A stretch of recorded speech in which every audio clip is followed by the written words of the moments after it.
Hello everyone, welcome to my YouTube channel being a best teacher. आज की इस video में हम मॉडल्स ऑफ टीचिंग के बारे में डिस्कस करेंगे। मॉडल्स ऑफ टीचिंग का क्या मतलब होता है और उसके क्या एलिमेंट्स होते हैं।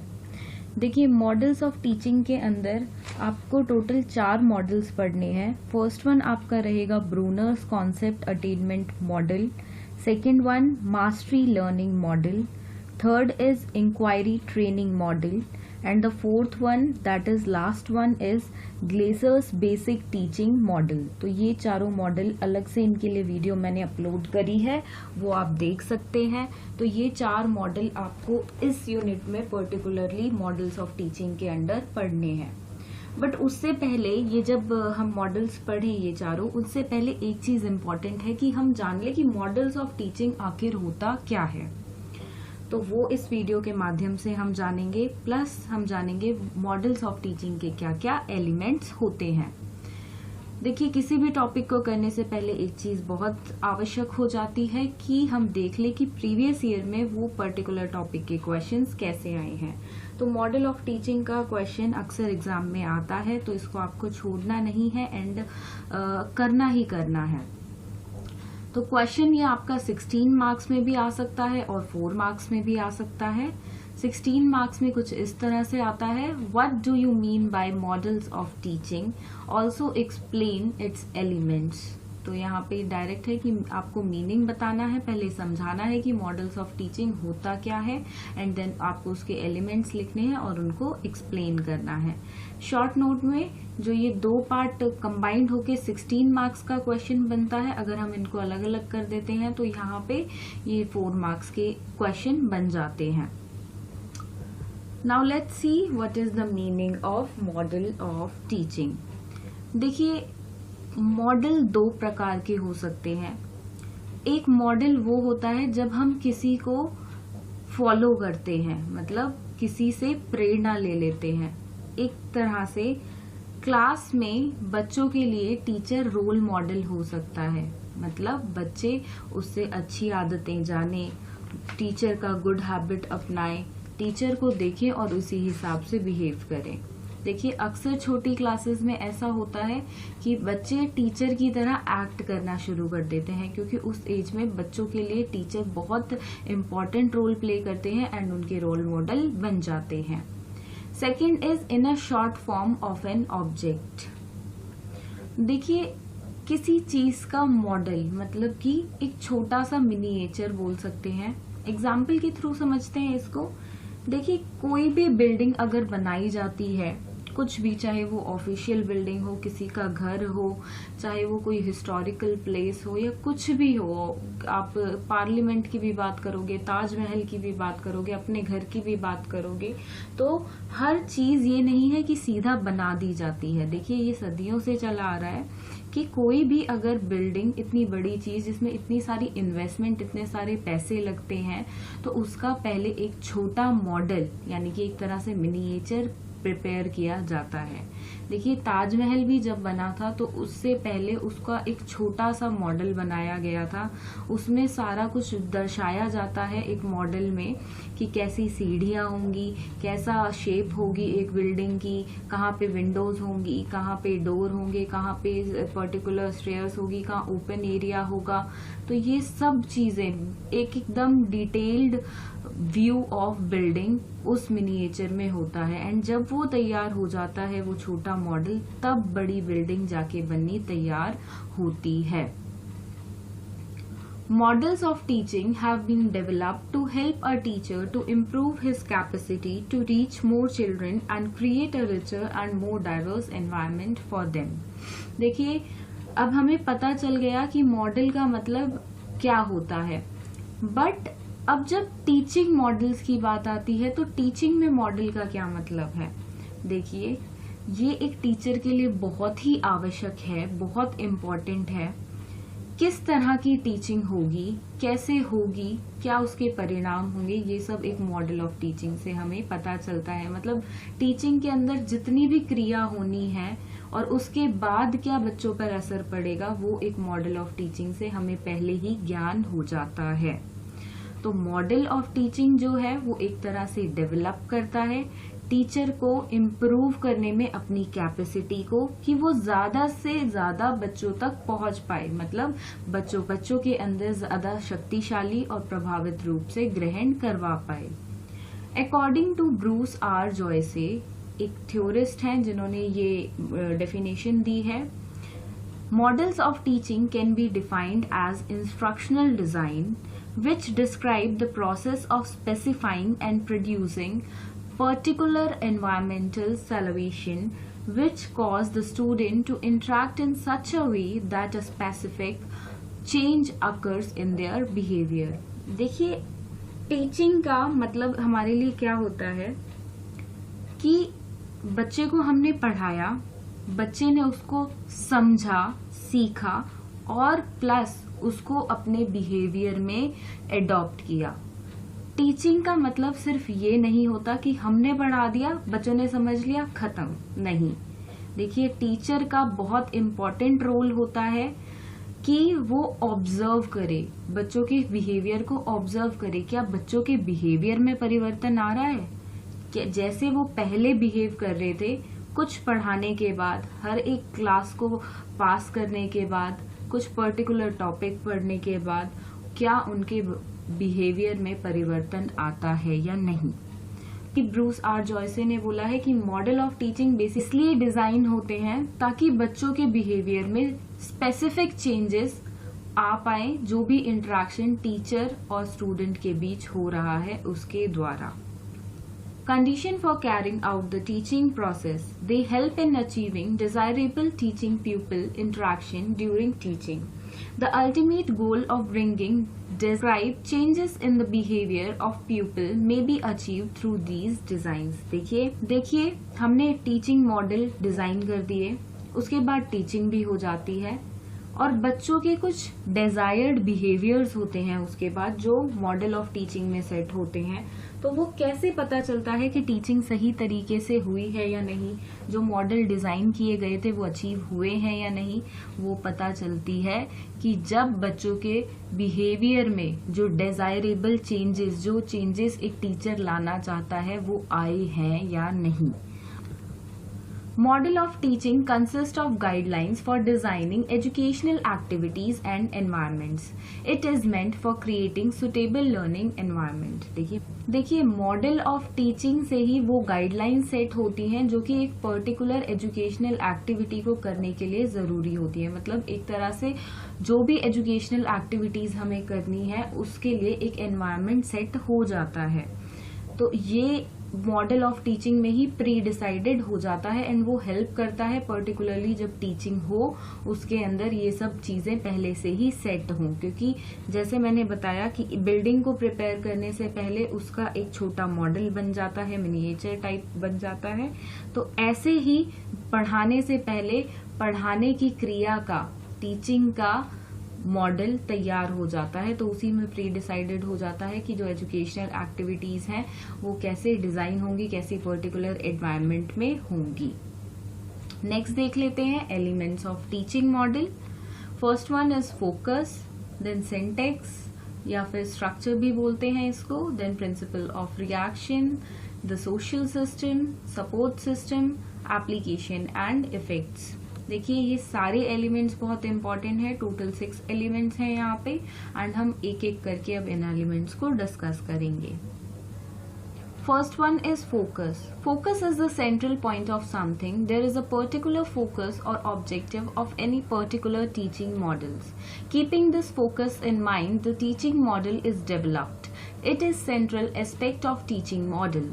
Therefore, model differ from one to another in terms of its primary objectives or focal point or its intended outcomes. देखिए जैसा कि हमने डिस्कस किया था कि एक बिल्डिंग को बनाने से पहले उसका एक छोटा सा मॉडल तैयार होता है, तभी मेन बिल्डिंग बननी रेडी होती है। तो देखिए कई बार अगर सपोज एक घर का मॉडल बन रहा है, किसी को घर बनवाना है और उसका एक छोटा मॉडल तैयार किया जा रहा है, तो उसमें हर कस्टमर की, हर क्लाइंट की अपनी एक चॉइस होती है। फॉर एग्जाम्पल, एक घर का एंट्रेंस ईस्ट में चाहिए होगा, किसी और को वेस्ट में, किसी और को साउथ में। मुझे एक पर्टिकुलर 200 गज के घर के अंदर 4 रूम्स ही चाहिए होंगे, किसी और को उसमें 2 चाहिए होंगे, 3 चाहिए होंगे, किसी को किचन छोटा चाहिए, किसी को बड़ा चाहिए, किसी को स्टेयरकेस चाहिए, किसी को 2 फ्लोर बनवाने हैं, किसी को 1 फ्लोर बनवाना है, किसी को पर्टिकुलर रूम में 2 विंडोज चाहिए, किसी को 1 चाहिए। तो ये सब डिपेंड करता है क्लाइंट टू क्लाइंट। ऐसे ही टीचिंग मॉडल में ये डिपेंड करता है पर्टिकुलर टीचिंग मॉडल पे कि उसका फोकस ज्यादा किसकी तरफ होगा, उसका सेंट्रल पॉइंट या फोकस बेसिकली कहाँ पर होगा। ये हर एक टीचिंग मॉडल जितने भी डिजाइंड है, सबका केंद्र बिंदु, सबका फोकस अलग अलग चीज पर होता है। Next is structure or syntax. It is describe the model structure and includes a sequence of steps involved in the organization of the model. In this step, the series of teaching activities are decided. The teaching activities are so arranged that those situations occur which can contribute to achieving the required objectives. The main purpose of this structure is to establish a relationship between the steps and phases of activities. Entire teaching process moves in a systematic manner. देखिए, जो teaching model set होते हैं, पहले तो आप एक बात जान लीजिए कि वो टीचिंग मॉडल सिर्फ इसलिए सेट नहीं होते हैं कि आपने उन टीचिंग मॉडल्स को अपने टीचिंग कोर्स के दौरान पढ़ा एंड वहां तक वो सीमित रह गए। बिल्कुल नहीं, ये आपको इसलिए पढ़ाए जा रहे हैं कि कल को जब आप टीचिंग करें तो आप इनको अप्लाई करें। देखिए, हर टीचिंग मॉडल का केंद्र बिंदु अलग है, ये हमें पता चल गया। अब जो उस पर्टिकुलर टीचिंग मॉडल में सिखाया जा रहा है, जो टीचिंग मॉडल बना दिया गया है, उसको अप्लाई कहाँ करना है, वो क्यों बनाया गया है कि जब आप टीचिंग करें तो उसको अप्लाई करें। तो जो आपका टीचिंग प्रोसेस जब आप करेंगे तो वो पर्टिकुलरली आपका सीक्वेंस में होना चाहिए, स्टेप्स में होना चाहिए, मतलब कि वो ऑर्गेनाइज्ड होना चाहिए। आपका जो भी टीचिंग मॉडल आप अपनी टीचिंग के लिए सेलेक्ट करें वो प्रॉपरली आपका ऑर्गेनाइज्ड वे में होना चाहिए। तो बेसिकली जब हम टीचिंग करेंगे तो वो ऑर्गेनाइज्ड हो, प्लस उसमें हम क्या क्या एक्टिविटीज इन्वॉल्व करते हैं, कैसे अरेंजमेंट करते हैं, कौन से टीचिंग एड्स यूज करते हैं, एंड प्लस बच्चे कितना सीख पाते हैं। तो बेसिकली जो हम टीचिंग कर रहे हैं, किस स्ट्रक्चर में कर रहे हैं, वो ही है ये स्ट्रक्चर और सिंटेक्स का point. Next, the third one is principle of reaction. It is concerned with the teacher's reaction to the students' responses. This portion of model alerts the teacher on how to react to the questions of the students. It is here that the teaching learns whether the learner have been actively involved in the teaching model processes and steps. Principle of reaction tell the teacher how to regard the learner and how to respond to what the learner does during the use of the model.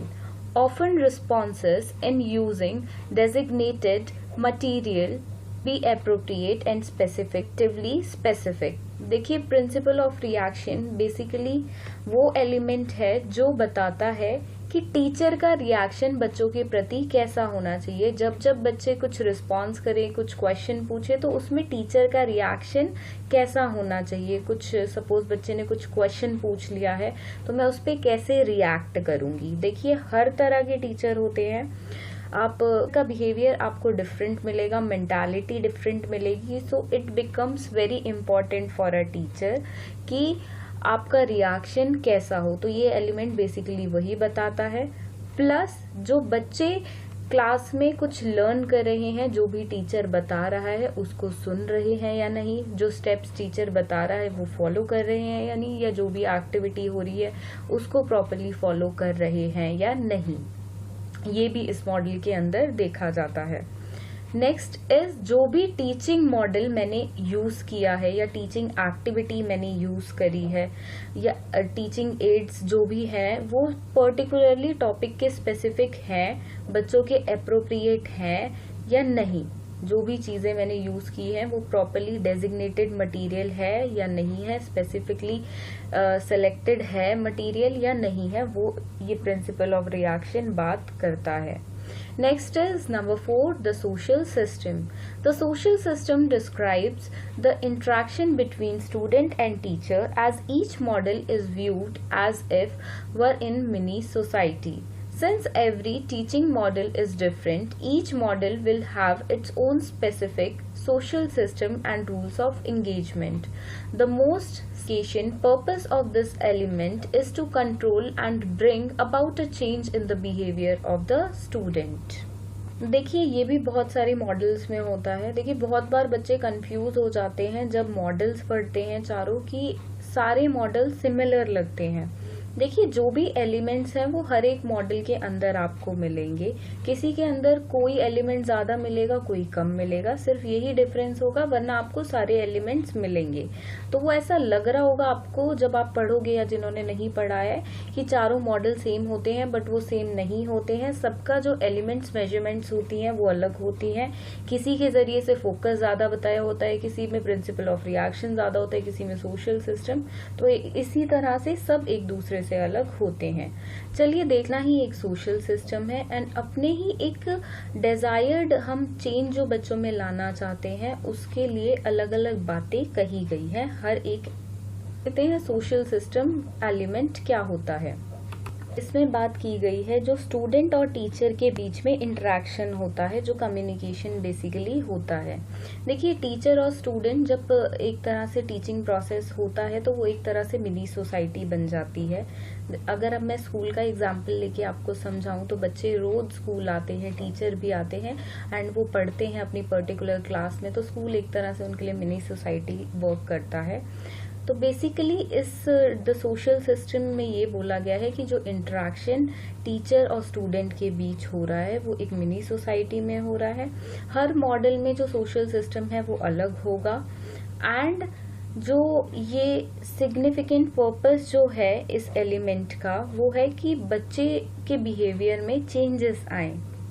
हर एक teaching model के अपने ही rules and regulations है, अपना ही एक teaching में। Next देख लेते हैं। Next, the fifth one is support system. This refers to any addition requires beyond the visual general human skills and capabilities from the teacher, and the facilities are scheduled available in an ordinance classroom. The support would also include special books, films, laboratories, kits, reference materials, permissions for research, other facilities, etc. This step is related to the success or the teaching, that is, it is seen whether the proposed objectives are achieved or not. The strategy adopted for teaching process has been effective or ineffective. इस element में बात की गई है कि additional provide कराना, जैसे कि स्पेशल फिल्म्स हो गई, लेबोरेटरीज हो गई, स्पेशल बुक्स हो गई, रेफरेंस मटेरियल्स हो गए, परमिशन फॉर रिसर्च या अदर फैसिलिटीज हो गई। एक तरह से स्कूल की भी बात की जाए तो स्कूल में बहुत सारी चीज़ें होती हैं। ऐसा नहीं है सिर्फ क्लासरूम है, बच्चा क्लास में आता है और फिर पढ़कर वहीं से अपने घर चला जाता है। देखिए एक स्कूल में लैब्स भी होती हैं, बच्चा वहाँ से भी कुछ सीखता है जाकर। वहाँ पर लाइब्रेरीज भी होती हैं, डिफरेंट टाइप्स की एवी रूम्स जिनको हम बोलते हैं, फिल्म्स वगैरह दिखाई जाती हैं बच्चों को वहाँ पे। एजुकेशनल बहुत सारी फैसिलिटीज स्कूल में होती हैं। तो वही है कि सपोर्ट सिस्टम भी एक तरह से टीचिंग मॉडल में सेट होता है, वो भी एक एलिमेंट है टीचिंग मॉडल का। तो डिफरेंट टीचिंग मॉडल में डिफरेंट टाइप के सपोर्ट सिस्टम्स की बात की गई है। अब देखिए जो भी स्ट्रैटेजी हमने टीचिंग के लिए यूज की है वो इफेक्टिव थी या नहीं थी, जो भी सिस्टम्स यूज किए गए हैं टीचिंग के लिए वो इफेक्टिव थे या नहीं थे, वो भी टीचिंग प्रोसेस के बाद पता चलता है। Then the next is application and effects. Each model attempts to implement some changes in learners and influence their thinking, feeling, social interaction or physical movements in some way so that those changes can be transferred other situations and experiences.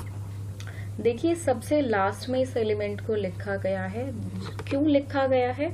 क्योंकि ये आखिर में देखता है कि जो भी हमने प्लान किया, जो भी टीचिंग मॉडल सेट किया, जो भी उसमें बात की गई, वो क्यों की गई कि बच्चे में चेंजेस आए।